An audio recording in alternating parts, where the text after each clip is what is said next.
3 months after I sold my house in Arizona and moved to a small village in the Philippines, I found myself sitting on the edge of a bed in a hotel room in Cebu City with a one-way ticket back to Phoenix on my laptop screen.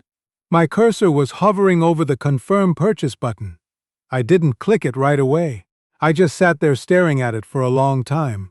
The house was gone. The truck was gone. Most of my furniture, my tools, the riding mower I'd had for 11 years, all of it gone. Everything that didn't fit into 2 checked bags and a carry-on had either been sold at the estate sale my daughter organized, donated to Goodwill, or left at the curb.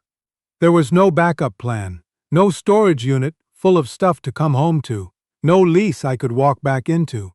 I had made this permanent, and now I was sitting in a hotel room wondering what in the world I had been thinking. My name is Larry. I was 63 years old when I made this move.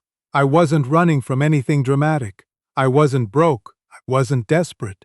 I had a decent retirement, Social Security, a pension from 31 years working for the county, and about $195,000 from selling the house after the mortgage was paid off. From the outside, my life in Scottsdale looked fine, comfortable, even. But every year the property taxes went up. Every year the HOA fees went up. Every year the grocery bill went up, the utility bill went up, the cost of the insurance went up. Every year I found myself doing the math and realizing that the retirement I had planned in my 40s wasn't going to stretch the way I thought it would. I started watching videos about expats living in Southeast Asia the way a lot of people do, by accident. One video led to another. Then I found forums, then Facebook groups. Then spreadsheets. I made myself comparing the cost of a 2-bedroom apartment in Scottsdale to a 2-bedroom apartment in a small Filipino town called San Juan on the island of Batangas. The numbers weren't even close. I started thinking less about whether it was possible and more about whether I was brave enough to actually do it. My daughter thought I had lost my mind. Her name is Wendy, and she didn't say it cruelly. She said it the way someone says something when they're genuinely scared for you. Dad, what happens if you get sick? What happens if you don't like it? What if you need us and we're 17 hours away? I didn't have great answers. I told her I'd have travel insurance, I'd have money in the bank, I'd have a return flight option if things didn't work out. But I could hear in my own voice that I was reciting talking points, not reassuring a daughter who was worried about her father.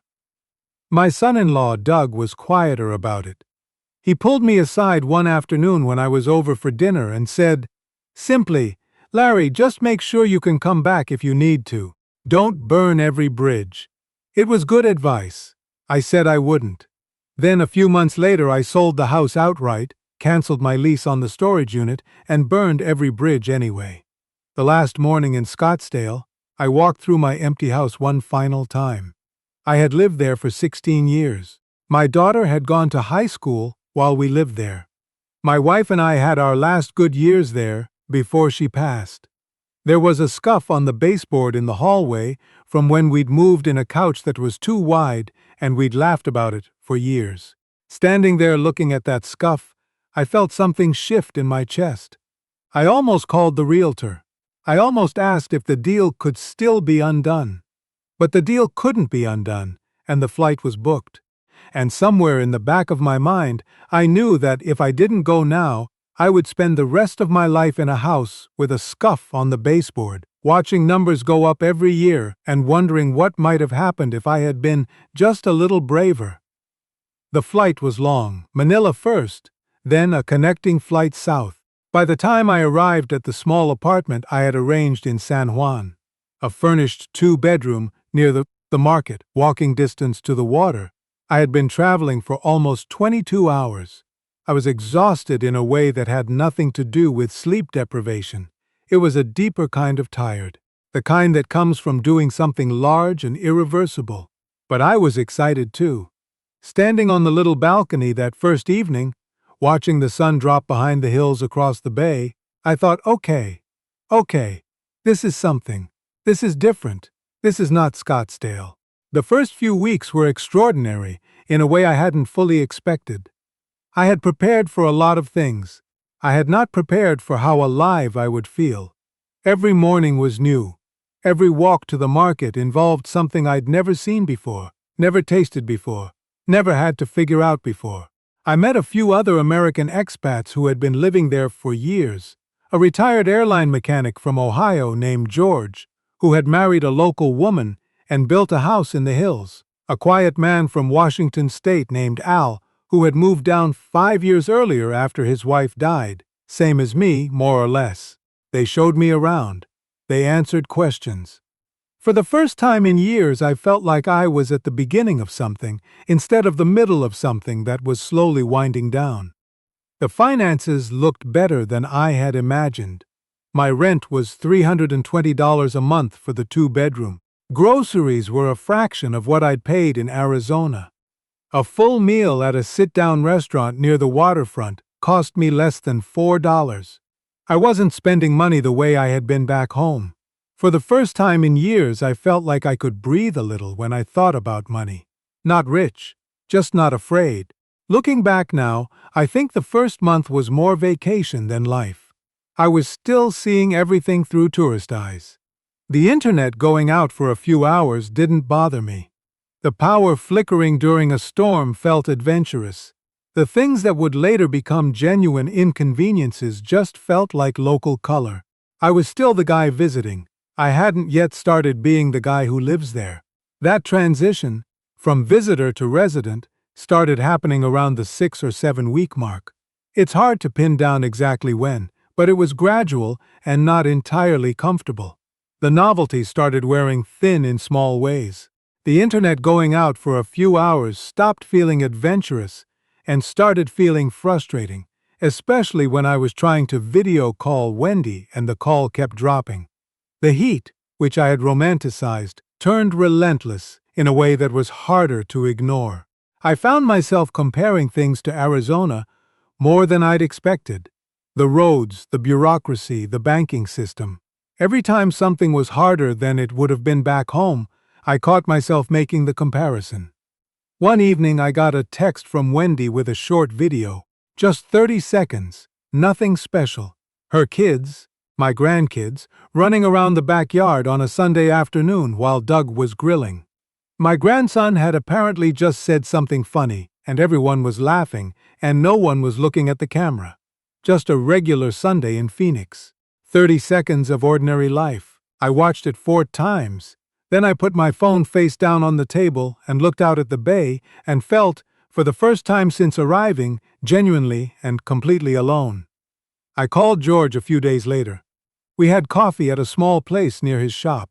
I told him things were fine, which wasn't quite true. I told him the heat was an adjustment, which was true but wasn't the real thing. He could tell. He'd been there long enough to recognize the early signs. He said, "Are you missing home or are you missing your people?" I thought about it. Both, I think. He nodded. The people feeling is real. The home feeling mostly goes away. I didn't quite believe him at the time, but I held on to what he said. By the second month, I was calling Wendy almost every other day. At first, she seemed glad. Then I could hear something cautious in her voice, like she was trying to figure out whether I was okay or whether I was working up to telling her I was coming home. I was working up to it. I just hadn't admitted that to myself yet. The doubt had moved in the way fog does. Slowly, then all at once. Then so thoroughly that you couldn't remember what it looked like before it arrived. Every morning I woke up and the first thing I thought about was not the view from the balcony or the plan for the day.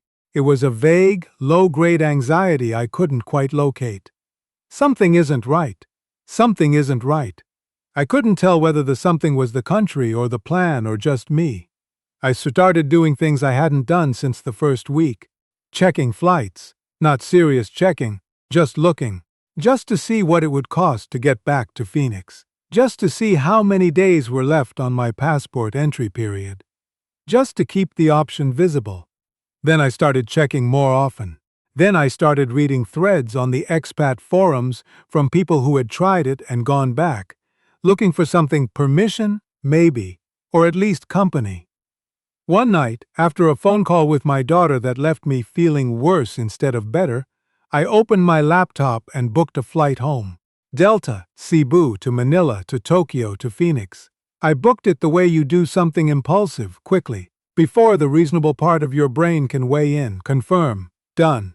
I stared at the confirmation email for a long time.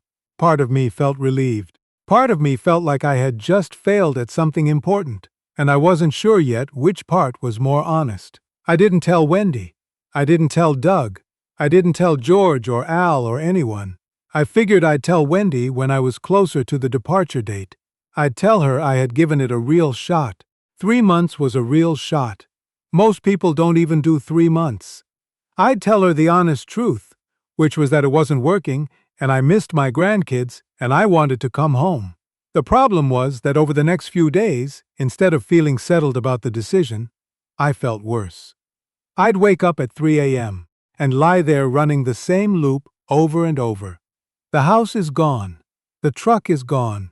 You go back to Phoenix with $195,000 in the bank and no house, you're going to be a renter in your mid-60s, in one of the most expensive cities in the state. You'll use up that money faster than you think. You already ran the numbers. You already know this. You booked the flight because you're uncomfortable, not because the plan was wrong. That's the thing that kept nagging at me. I wasn't in danger. I was in a bad situation. I was just uncomfortable. And I kept asking myself, at what point does uncomfortable become a good enough reason to quit? About a week after booking the flight, I went for a long walk along the waterfront. I didn't have a destination in mind. I just needed to be outside and moving. It was late afternoon, and the light had gone golden over the water. And even though I was carrying all that weight in my chest, I noticed the light. I noticed it the way you notice something beautiful when you're in a bad mood, and it almost makes it worse, because it reminds you that the place itself is not the problem. I ended up stopping at a small open-air restaurant where I'd eaten a few times before. George was there. He was eating alone at a corner table with a book, which seemed like exactly the right thing for a Tuesday afternoon, and he waved me over. We talked for a while about nothing important. Then he asked how things were going, and I told him. I told him I'd booked a flight.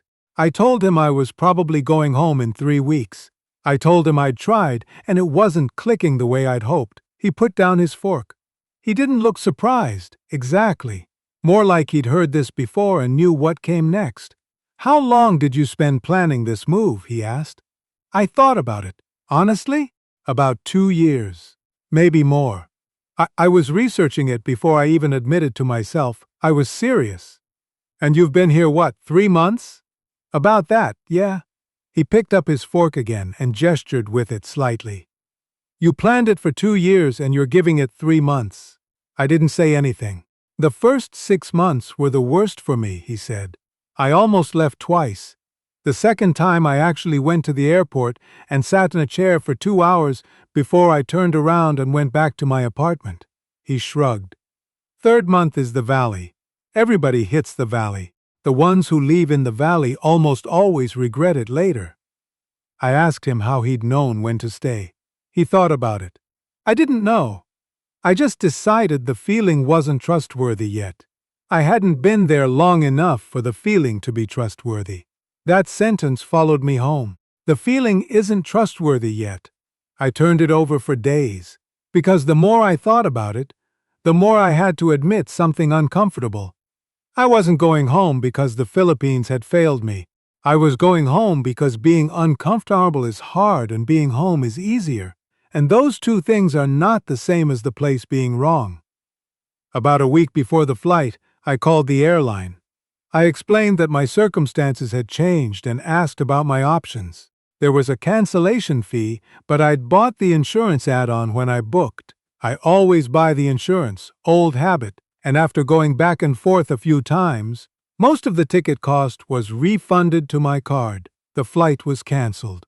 I sat there afterward feeling, for the first time in weeks, something close to peace.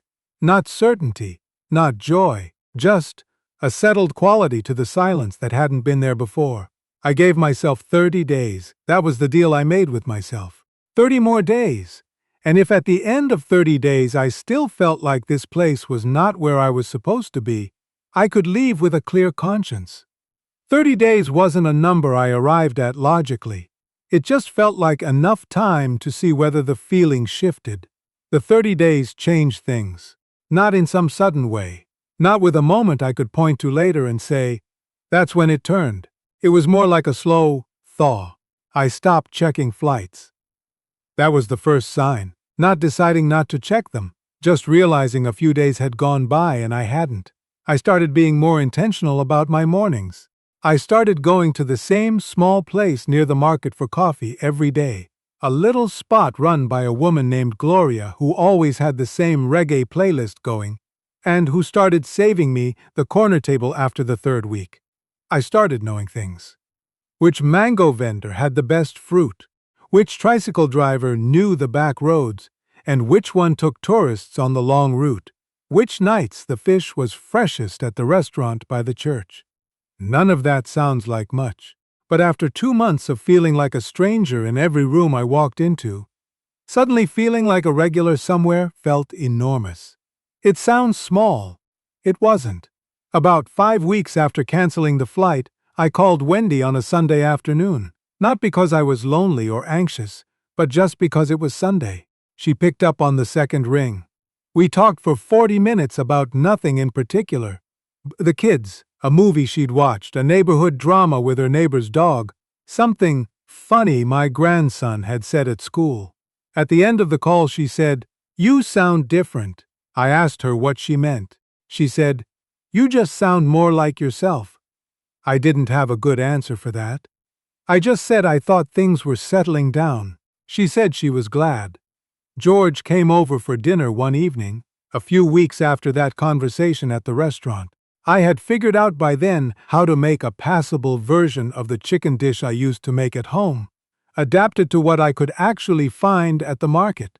We ate on the balcony. It was one of those evenings where the water was very still and the air had cooled enough to be comfortable, which in that part of the world is not something you take for granted. He asked me how I was doing. I said honestly. He nodded like that was enough of an answer. "You hit the valley and you came out the other side," he said. "Did I know there was going to be a valley?" I asked.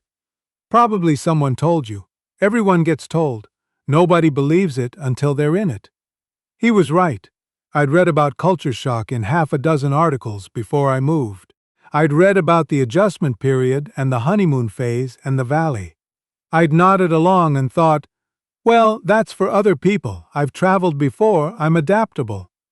Then I got there and sat in a hotel room with a one-way ticket on my screen and couldn't see how any of it was going to work.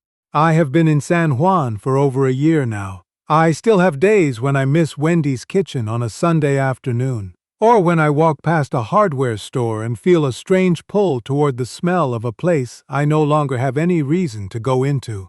I still miss the grandkids in a physical way that doesn't diminish the longer I'm here.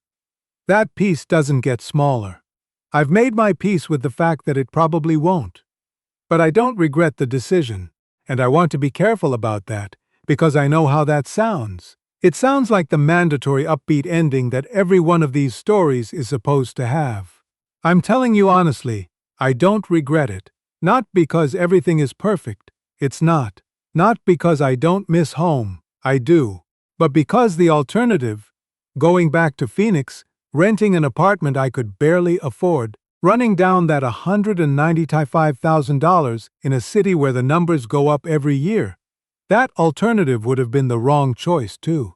Just the more familiar kind of wrong. What I wish I had known when I was sitting in that hotel room with the flight confirmation on my screen is this. Uncomfortable and wrong are not the same thing. Starting over doesn't feel like a fresh start. Not at first. It feels disorienting and uncertain and smaller than you imagined. The version of this life I had pictured while I was doing research in Scottsdale was a highlight reel. The version I actually got was a real life, with boring Tuesday afternoons and frustrating internet, and evenings when I missed my daughter so much it was almost physical, but also with George at a corner table on a Tuesday, telling me things I needed to hear, with glorious corner table and the reggae playlist, with a view from a balcony that still, over a year later, makes me stop and look. My son-in-law Doug called me last month. We haven't always been the closest, but he's a straightforward man and I've come to appreciate that. He asked me, man to man, if I had any regrets about how I did it. Selling everything, going all in, no safety net. I thought about it. I told him honestly that I should have kept a few more things. A small storage unit, maybe. Some of my wife's things I got rid of that I shouldn't have. I moved too fast through the selling part because I was afraid that if I slowed down I'd lose my nerve. That was a mistake. Not a catastrophic one, but a real one. He asked what I would tell someone who was thinking about doing something similar. I thought about what George had said to me that evening at the restaurant. I said, give yourself more time than you think you need. Not to decide. You'll never feel completely certain before you go. But time after you arrive. The first 3 months are not the truth. The first 3 months are just the adjustment. The truth comes later, when the novelty is gone and the homesickness has done its worst, and you're still there, still choosing to be there, still finding things to be glad about. That's when you find out whether you made the right call. 3 months after I moved here, I was one mouse click away from going home and probably never coming back. A year later, I'm on my balcony watching the light change on the water, and I'm glad I didn't click.